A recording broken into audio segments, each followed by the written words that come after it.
with Frank Kelly, the director of the Visionaries Choir. Frank, tell me, how did you get involved with the choir?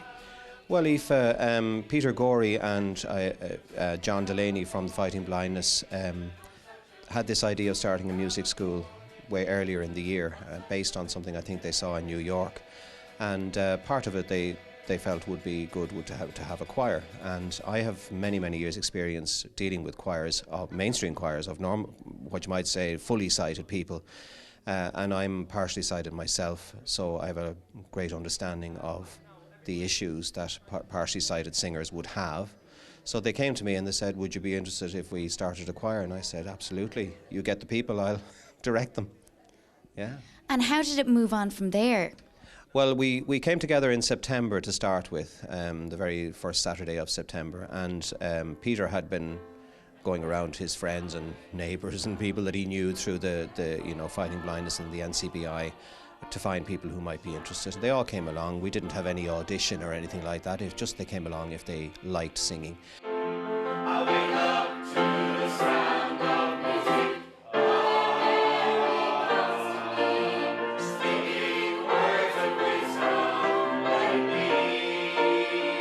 me. John, how did you get involved with the organisation?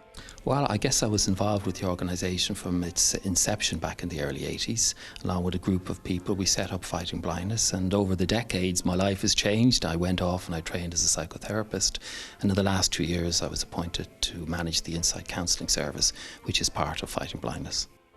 Fantastic. And then how did you start up the music and the Visionary Choir here?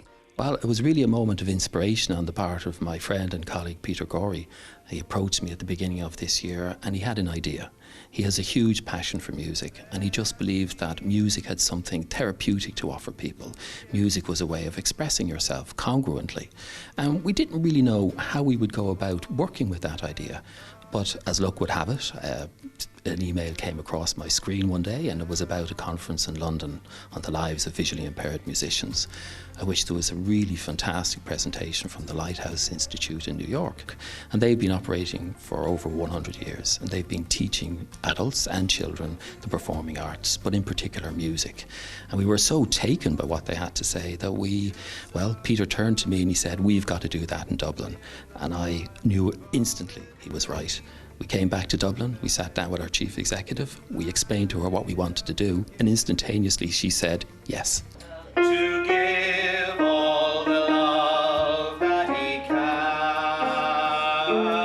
Isn't that right, lads? Yes. Well done. Because I actually had forgotten that note and you got it. And you also have music lessons here as well. Can you tell me a little bit about that? Oh, yeah, we've 10 students at the moment, 5 different instruments on the go, 4 people on guitar, 3 people on piano, 1 clarinet, 1 bluegrass banjo and 1 bouzouki.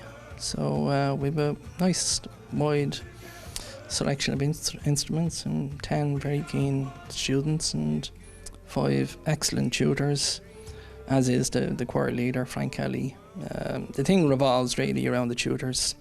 Unless you have good tutors that have a good way with people, that make it enjoyable, then it doesn't work. But we're fortunate in that all the people that we have are, number one, excellent musicians and teachers, and also have a very good way with people and make it fun.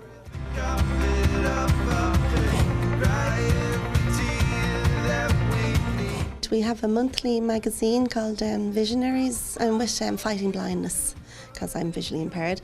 So I just saw the article and it said if you're like to join a choir, and I said great, this is my opportunity. So that's really it, you know. I said I'll be with my own crowd as well. They'll all be visually impaired, so I won't feel too kind of because I kind of lack in confidence a little bit, you know, when it comes to these things, joining groups. So that seemed to suit.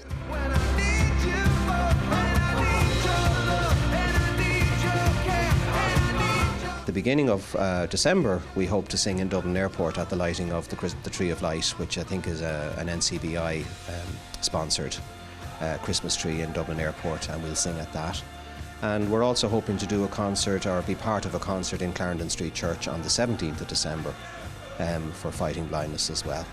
So this will give them something to work towards, and it also gives them the buzz, and it also gives them the experience as well.